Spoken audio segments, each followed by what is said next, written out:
निकाल लेते हैं एग्जाम्पल नंबर 9, जो क्या कह रहा है, सिद्ध कीजिए कि रूट क्या है, एक अपरिमेय संख्या है। जैसे हमने अभी क्या करा था, रूट 5 वाला करा था, रूट 5 क्या है, एक अपरिमेय संख्या है। उस तरीके से हमें क्या करना है, रूट 3 वाला एक अपरिमेय संख्या करना है। ठीक है, रूट 3 क्या प्रूव करना है हमें कि सिद्ध कीजिए कि रूट 3 एक अपरिमेय संख्या है।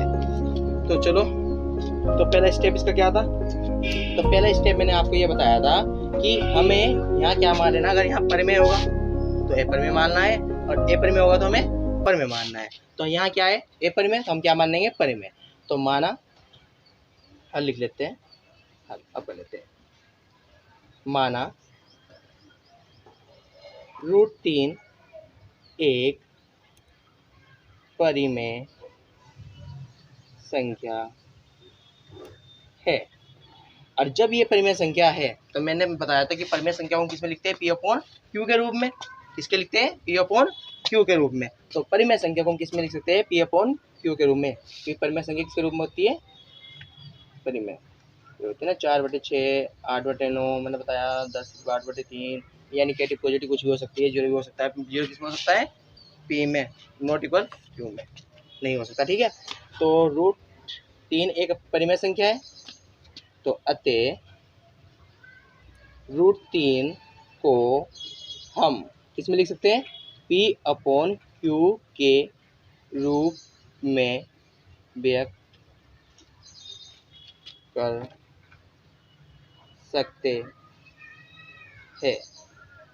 ठीक है, जहाँ जो P और Q क्या है, Q पूर्णांक संख्या है, और एक कंडीशन आएगी Q नॉट इक्वल 0। और ये मैंने समझाया तुम्हें, P और Q पूर्णांक संख्या कैसे है, Q नॉट इक्वल 0 कैसे है। ये क्वेश्चन एक बार रूट 5 वाला इससे पहले चेक कर लेना क्वेश्चन को पढ़ के। ठीक है, जिन्हें रूट 5 वाली वीडियो देखी होगी तो उसको बेटर समझ में आएगा। तो जब ये रूट 3 हम P अपॉन क्यू के रूप में व्यक्त कर सकते हैं, तो यहाँ क्या इतना हो जाएगा, रूट 3 बराबर P अपॉन क्यू व्यक्त कर दिया। अब नीचे वन मान के क्रॉस मल्टीप्लाई करनी है ऐसी, तो जब इसकी इसमें करोगे तो रूट 3 क्यू हो जाएगा, और जब P की वन में करोगे तो कितना आ जाएगा, P कम। अब अगला स्टेप क्या था, दोनों और वर्क करना है, तो लिखेंगे दोनों और वर्ग करने पर। तो चलो वर्ग करते हैं, तो रूट 3 क्यू का होल स्क्वायर, और यहाँ कितना हो जाएगा, P का होल स्क्वायर। चलो इसका स्क्वायर खोल लो, तो रूट 3 क्यू का होल स्क्वायर तो हम 2 बार लिखेंगे, रूट 3 गुना रूट 3, सॉरी क्यू साथ में। जब रूट 3 की मल्टीप्लाई करेंगे तो कितना आ जाएगा, 3, और जब क्यू की क्यू में करेंगे तो कितना आ जाएगा, क्यू स्क्वायर। तो यहाँ से कितना निकल के आ जाएगा तुम्हारा, 3 क्यू स्क्वायर, और जब P का होल स्क्वायर खोल लेते हैं, P का स्क्वायर। अब ये मल्टीप्लाई में जाके इसमें जाएगा डिवाइड में, तो क्यू स्क्वायर बराबर कितना आ जाएगा, P स्क्वायर अपॉन 3। सही है, अब वही कंडीशन आ गई कि यहाँ 3 क्या कर रहा है, P स्क्वायर को क्या कर रहा है, विभाजित कर रहा है। जैसे रूट 5 में करा था, रूट 5 भी करा था, P5 क्या कर रहा था, P स्क्वायर को वहाँ क्या कर रहा था, विभाजित कर रहा था। तो यहाँ क्या कर रहा है, 3 P स्क्वायर को क्या कर रहा है, विभाजित कर रहा है। तो हम लिख देंगे जो से हमारा 3 है, 3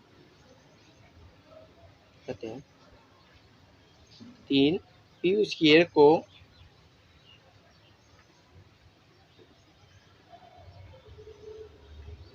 विभाजित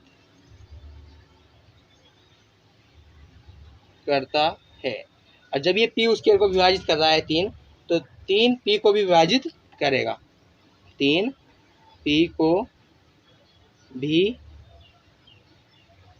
विभाजित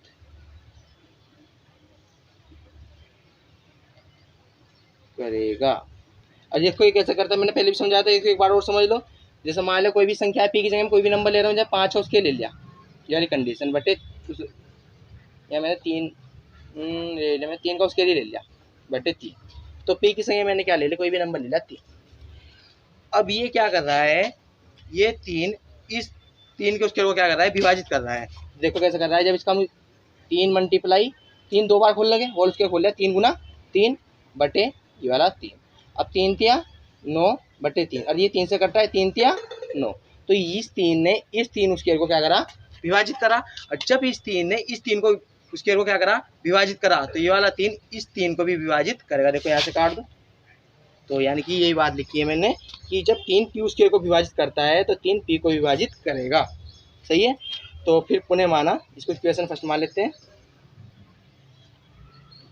पुनः यहाँ करते हैं, पुनः माना।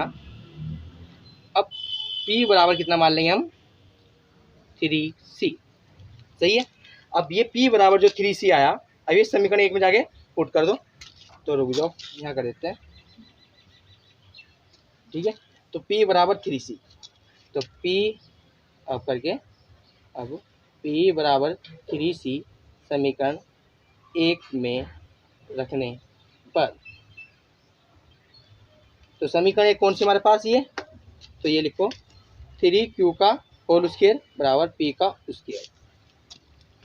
3Q का स्क्वायर ऐसा कैसे, P की वैल्यू कितनी निकाली हमने, 3C, तो P की जगह कितना आ जाएगा, 3C। इसके ऊपर स्क्वायर चढ़ा, तो इसके ऊपर भी स्क्वायर चढ़ा दिया, खोलो स्क्वायर, 3Q का Q स्क्वायर, और जब यहाँ से खोलें 3 क्या 9, और C के ऊपर स्क्वायर। सही है। अब यहाँ मल्टीप्लाई में जाकर किसमें जाएगा, डिवाइड में, तो Q स्क्वायर बराबर कितना आ जाएगा, 9/C स्क्वायर अपॉन 3, 3 क्या 9, तो Q स्क्वायर बराबर कितना आ जाएगा, 3C स्क्वायर। अब ये मल्टीप्लाई में जाकर किसमें जाएगा, ये डिवाइड में, तो यहाँ से कर देते हैं, इधर मल्टीप्लाई में जाकर किसमें जाएगा, ये डिवाइड में, तो ये Q स्क्वायर अपॉन 3 बराबर C स्क्वायर, या ऐसे लिख सकते हैं इसको, C स्क्वायर बराबर Q स्क्वायर अपॉन 3। सही है। अब हम क्या देख रहे हैं कि ये 3 Q स्क्वायर को भी क्या कर रहा है, विभाजित कर रहा है। जैसे यहाँ 3 P स्क्वायर को क्या कर रहा था, विभाजित कर रहा था, ऐसी 3 ये Q स्क्वायर को भी क्या कर रहा है, विभाजित कर रहा है। तो वही कंडीशन आ गई कि 3 Q स्क्वायर को विभाजित कर रहा है तो 3 Q को भी विभाजित करेगा। तो वही बात लिखेंगे हम, अब 3 Q स्क्वायर को विभाजित करता है, 3 Q को भी विभाजित करेगा। सही है। अब हम क्या देख रहे हैं, जो हमारा P अपॉन Q माना था हमने, जो मैं यहाँ समझो, जो हमने ये P अपॉन Q माना था, तो P अपॉन Q में ये 3 जो माना है, √3 परिमेय संख्या थी, हमने क्या माना, अपनी विरोधाभास की कल्पना के अनुसार हमने इसको क्या मान लिया था, परिमेय संख्या मान लिया था। तो ये 3 इस P को भी विभाजित कर रहा है और Q को भी विभाजित कर रहा है।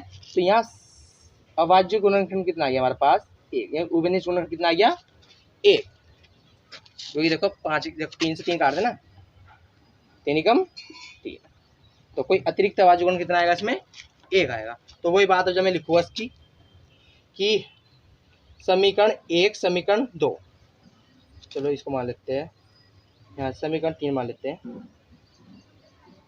समीकरण 3, और ये हमारे पास समीकरण 2 मानना, 1 2 इतना, समीकरण 3,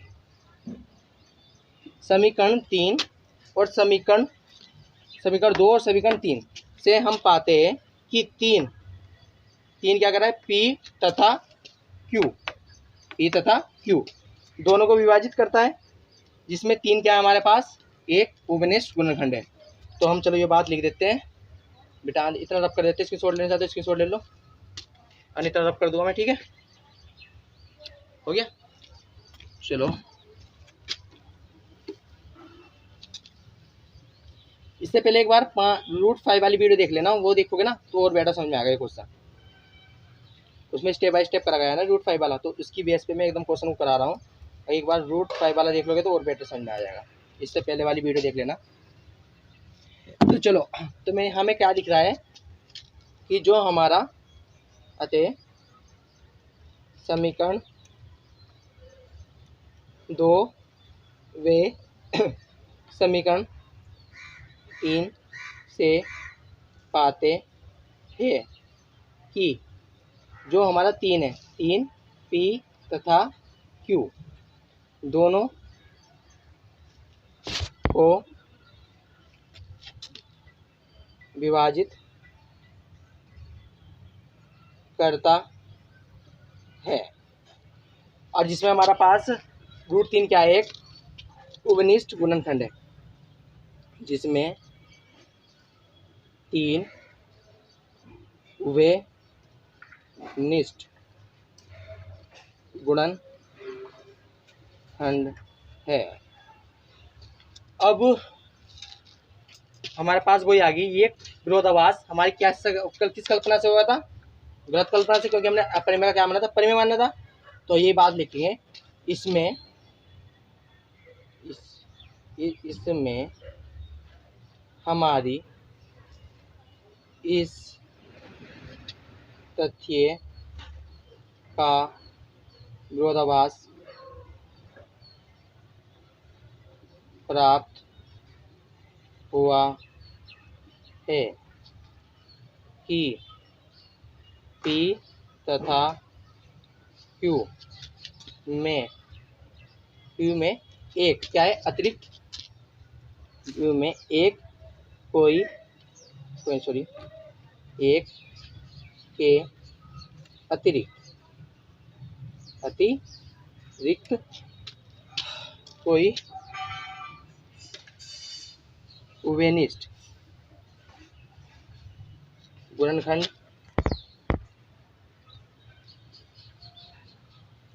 नहीं है, जो हमने रूट 5 में लिखी थी बात, ठीक है, वो समझाया था मैंने कैसे नहीं है, ठीक है। तो ये विरोधाभास जो हमारे पास ये विरोधाभास प्राप्त हुआ है, किस गलत कल्पना से हुआ है? क्योंकि हमने कहा अपरिमेय का क्या मान लेते हैं यहाँ? परिमेय। तो वही बात लिखेंगे, अतः ये विरोधाभास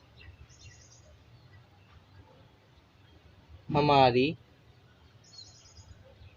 गलत कल्पना से प्राप्त हुआ है।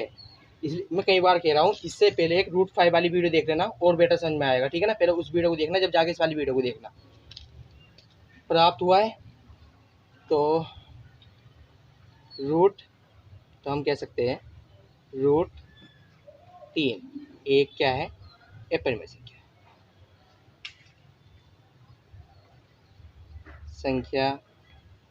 है। पहले उस क्वेश्चन को देखना, जब जाके क्वेश्चन ज़्यादा समझ में आएगा, ठीक है। चलो अगला क्वेश्चन